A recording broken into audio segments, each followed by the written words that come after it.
I'm speaking here with composer Kevin Manthei about his work, and he's done numerous amount of video games, animated series like the Ultimate Spider-Man. But thank you so much for taking the time today. Thank you. And I guess just to start off, I just how did you discover music, and what specifically set you on the track to composing for the visual mediums? Well, early on, I had real specific memories of just sitting at the piano before I even knew how to play, and just kind of sitting there for I don't know if it was hours, but for long, long periods of time, and just being fascinated by how I could play things up high and soft and quiet, and how it would just sort of give me certain emotions and feelings, and then banging on the low black keys down low, and how it was just a little more dark and scary or dramatic. And I really was excited about figuring out how to unlock the mystery of music, and so I started taking piano lessons and trumpet. And then when I got into high school, I started buying synthesizers and created my own studio, and just really couldn't think of anything else I wanted to pursue except music when I was figuring out what to do with my life. And so that's that's how I kind of got into it. And then I went to college in Minnesota for uh, music theory and composition, and that then led me out to USC to their scoring for motion pictures and television graduate certificate program. And then after that, I did the School of Hard Knocks for a few years, mentoring with different composers that have gone on to be very successful. And then I felt confident at that point to just jump out and just start doing it on my own.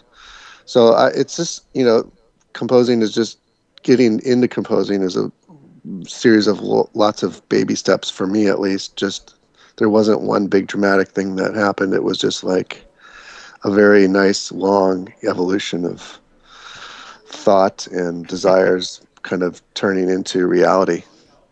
And looking at your work, you kind of got started with video games, and I know Yeah. video games run in your blood, and I think you and and Zu are the undisputed kings of game scoring. How has that scoring process changed from when you've your first video game to your most recent video game? Well, I got into video games kind of right after you had to be like a programmer to do it. So the first score I did was for The Indian in the Cupboard, which was a Paramount feature film, and they did a video game for it. And um, I was able to utilize my studio at the time, and what they used to call it Red Book audio, which basically just meant CD quality audio. And I was able to score it that way. The limitations at that point were the music tended to be shorter, like they were 1 minute loops versus now, cues can be as long as there's not as many memory constraints now. Right. Um, that first game I did, they only needed like 10, I think like 15 minutes of music. Maybe it was 10 minutes, very small amount of music, and it was just used really wisely throughout the game. Now, you can be asked to score 90 minutes up to, I just did a bid for a game that they want 150 minutes of music. Wow. And so it's like more music than is like even in a, huge Hollywood blockbuster feature. So I think that's how it's changed. Also, you see so many games being done with orchestras now, and their budgets allow them to approach music just like a feature film would. Right, right. And in your opinion, what makes a good video game score? Does a good video game score need anything different than maybe what a film or a TV score might need? I think it's a lot of the same elements. For me, like a good video game score has to feel cinematic. It has to do the same things that you want to do on a TV show or a movie, which is you want to capture the right emotions and moods and feelings. You want to capture the right just the right essence of what's going on, and help the story unfold correctly, and help whatever's happening on screen during that level. You want to basically just kind of come along with it and really help tell the story with the music. And sometimes that's just as subtle as doing a real slight creepy ambience. Other times it's, just the big dramatic music you would expect during a big battle. sometimes it's obvious, but then other times it's just, I feel like music helps tell the story, and it's like you're helping to complete um, the creator's vision for the project. And so in that sense, it's sort of exactly the same, is that you're just helping tell the story and helping the creators of whatever project come to that full 100% that they need it to be. Sound is always so important, the sound effects, the dialogue, and the music.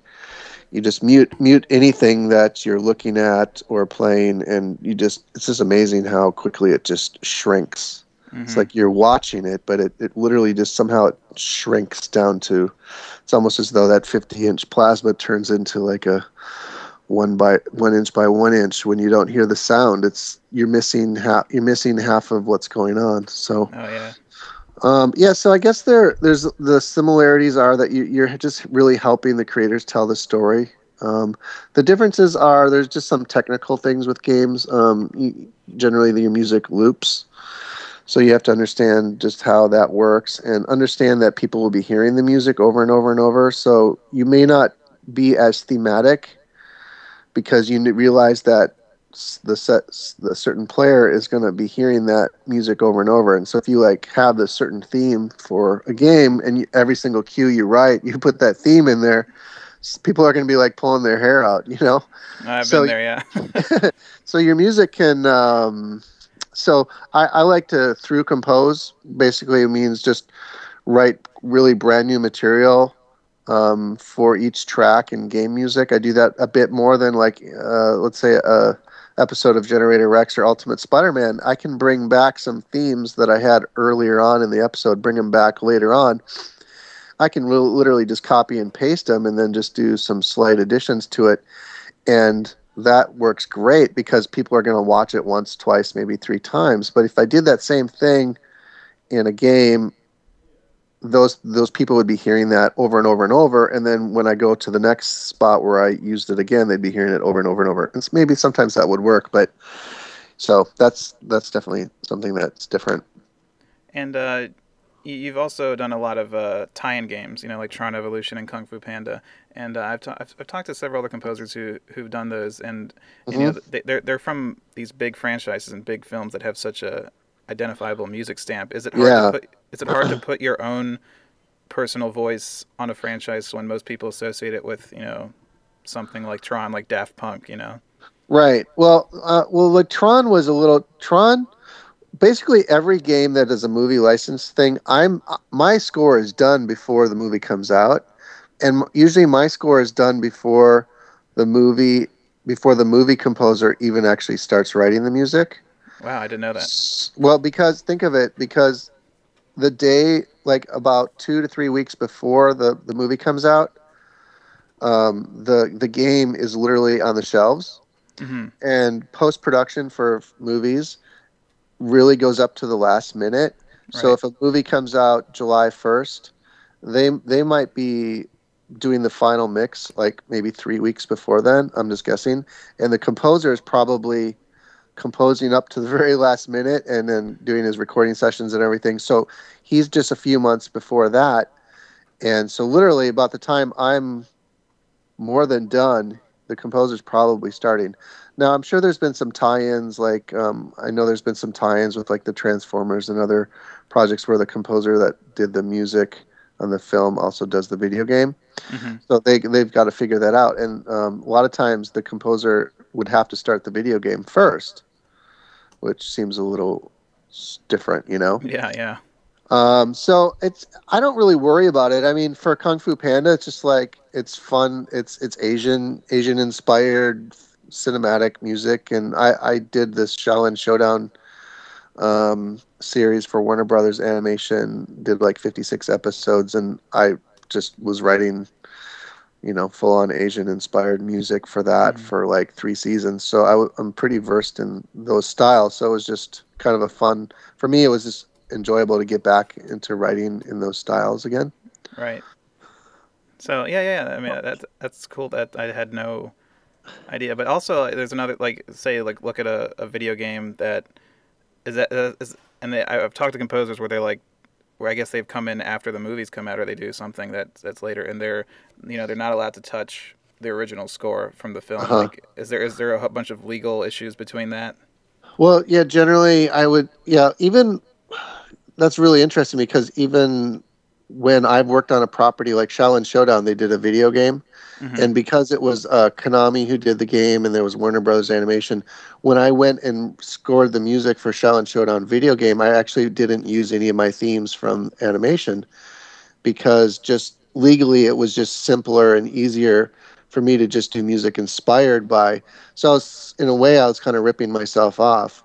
Uh, and then the same thing happened with Generator Rex. They did a video game based on the animated series, and I did the video game, and same thing. I didn't use Rex's theme, but I kind of just did, wrote the music in the same styles and sort of referenced it in different ways. Right. And generally, it just becomes one of those things where you just got all these big corporate entities, and they sort of don't talk well to each other, and everyone's just like, well, it'd just be easier. Let's just do it this way, and we don't have to worry about it. And I'm like, that's fine. So I don't really mind. So yeah, I can imagine what you're saying exactly is where, unless there's synergy between, DreamWorks DreamWorks Interactive division and then DreamWorks movie division, which now there is some of that. There are people in key positions. Like, for example, I know a guy at DreamWorks whose job it is to interact between the movie division and the game. All right, right. And you also do Ultimate Spider-Man, which is another huge franchise. And Yeah. I talked to David Ari Leon, who supervises the Avengers series, Earth's Mightiest Heroes, and we discussed genres and brand names. And when you say something like Marvel, Disney, or Looney Tunes, they all conjure up like a specific sound in your head. Do you feel Uh-huh. that there? Do you feel that you had to fit a certain brand sound for Spider-Man, or did you treat it as a completely brand new entity? Uh, I think there's like I didn't feel like I had to do a specific thing that was related just to Spider-Man because Hmm. there's been so many reiterations of Spider-Man over the years, and everyone has its own take. And then also there's the classic Spider-Man ones that have this really Yeah. cool retro score, and it's done with a big, orchestra kind of group, and it's just so different that you can't really take any inspiration from that. And then there's more recent ones that have great music, but every production wants to sort of have their own signature. They do that with their own animation. They do that with the way they approach the story. Like this Ultimate Spider-Man has a lot of these cutaway gags and stuff like that. Um, and so every production really wants to say, "Hey, we're new. We're doing stuff different." And so I think for me at least, I feel like I have a lot of freedom when I approach something that has, even though it's very iconic, but when it's been done so many different ways, it's like, hey, that means I get to do it sort of my way as long as I'm making producers happy. And they had some specific ideas. We wanted to kind of approach Spidey when he's swinging through the city and just kind of freewheeling. We wanted him to kind of have this like sort of motocross meets punk rock kind of Hmm. fun, abandoned, wild teenage kind of feel in the music with sort of punk rock stuff. And we've kind of adapted that to include orchestral stuff around it. So that's kind of Spidey's vibe. The end credits music, if you listen to it on iTunes, of course they always mute it on Disney XD, but if you check it out like on iTunes or when you purchase the DVD, the end credits is kind of a full on theme, Spidey's theme, and it's just kind of done with a traditional punk rock band kind of feel. Um, but yeah, as far as like what I was going to say too was there's always you always want to approach superhero kind of projects with the notion that it's a superhero project. So music, by just that definition, there are certain parameters that every person that watches this stuff, whether they realize it or not, they have sort of expectations. So it's not like it can't be like an Asian inspired score when it's like Spider-Man. It just, there's certain logical places you're going to go with the music just because of the genre. So that, of course, I'm always interested in. But then from there, you kind of take that as a starting point, your building blocks, Hmm. and then you can kind of go in cool different directions. Like I've been throwing in a little bit of electronica here and there, and I'm not doing anything revolutionary, or anything, but I just like to always mash up different styles of music and kind of. There's we'll be doing a Carl Stalling super cartoony thing for literally 3 or 4 seconds, and then boom, back into full on big action, dramatic, and it's always it keeps me on my toes, and the sound and the music is just constantly changing and evolving through each episode. And I feel like, yeah, in animated shows, you have what, 21, 22 minutes. You have to keep up a certain energy, and I think Yeah. how much music is typically in an episode of Ultimate Spider-Man? I don't count because I used to when the first show I started, Invader Zim, back in the day. Right. I was like, I remember going to my spotting sessions and just being so obsessed about, like, oh my gosh, I have 8 minutes to write and I have 4 days, and that means I have to write 2 minutes every day. And I'm very detailed, and I'm kind of a perfectionist. So I really like to make sure that I get my work done on time. I've never been late on a deadline, I don't think, ever. And so I was just very particular about that. And now it's like I look at it this way. I look at, okay, I've got 22 minutes of footage I got to get through. I've got 4 days, let's say, and that's about what, 6 times 4. That's about roughly 6 minutes. So I try to get through that 6 minutes, whether it needs music or not. Generally, it's animation, so yes, it needs music, but uh, it's not. Sometimes you're just supporting dialogue, and other times you're just hitting little gags, and other times you're doing full big stuff. But I just like to just have. So the long answer, sorry, which is that usually it's wall to wall for animation. Yeah. I feel like with Spider-Man, we're letting some dialogue breathe here and there, so probably a couple minutes minus the 20. So I would say anywhere from 16, 17 up to 20 minutes of music per episode. That's a lot. Yeah, it is a lot. And that's part of like the challenge, and like part of what makes an animation composer is that. Well, and I think also series television composers, especially those guys who do like the hour shows, like Hmm.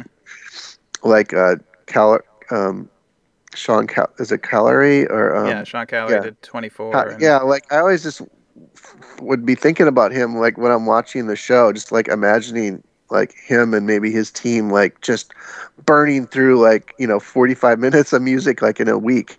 That's just insane. So I feel like I have to get through 22 minutes in a week, but I've figured out how to do it, and I can do it, and I enjoy it.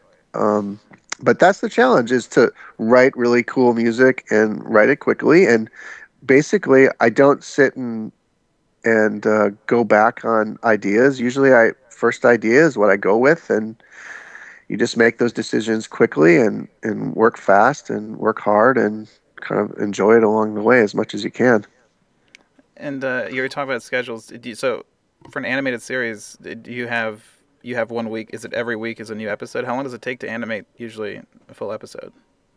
Oh, the anime. That's a good question. I think they have multiple studios that animate, so Hmm. they send animation out. They send animation out months before it comes back. So, Right.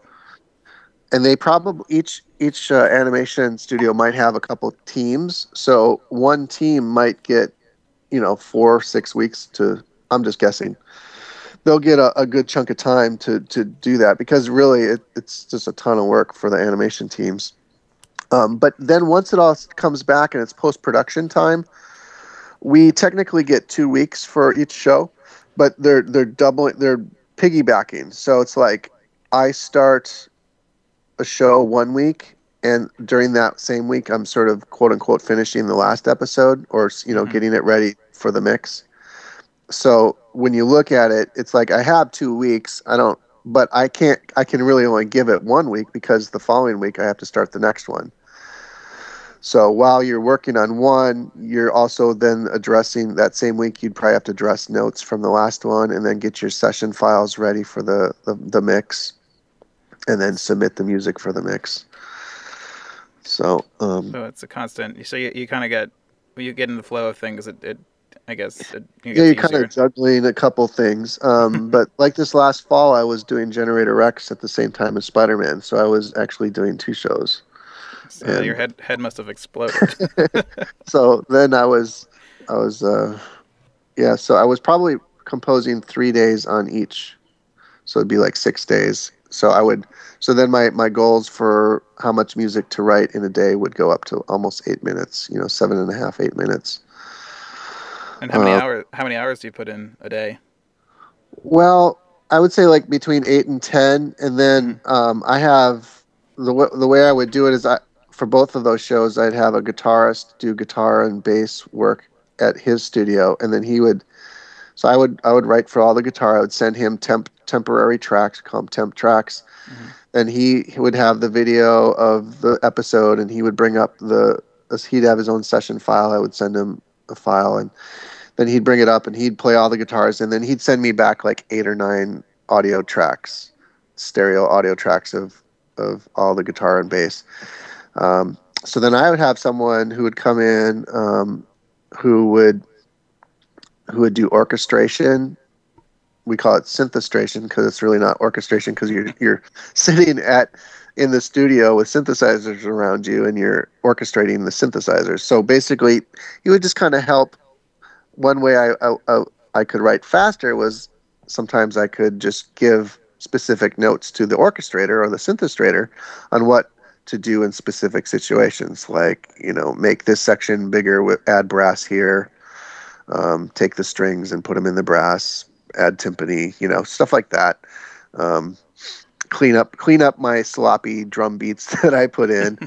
And then also that same guy, Dan, he would then mix the music. So that saved me a lot of hours, which then freed me up to be able to compose every cue in the episode.